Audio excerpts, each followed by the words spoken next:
The super sports concept car, the GT by Citroën, is a product of the collaboration between Citroën and Gran Turismo.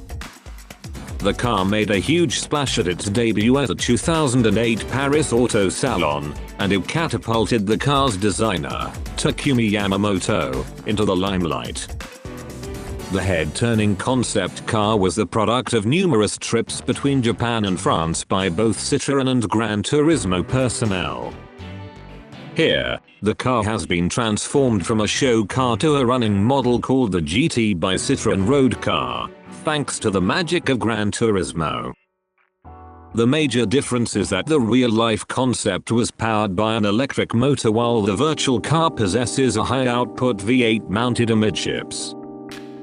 The robotic arm-like body style of the concept car has been retained, and the vents on the body do their part in dissipating engine heat, keeping the V8 cool.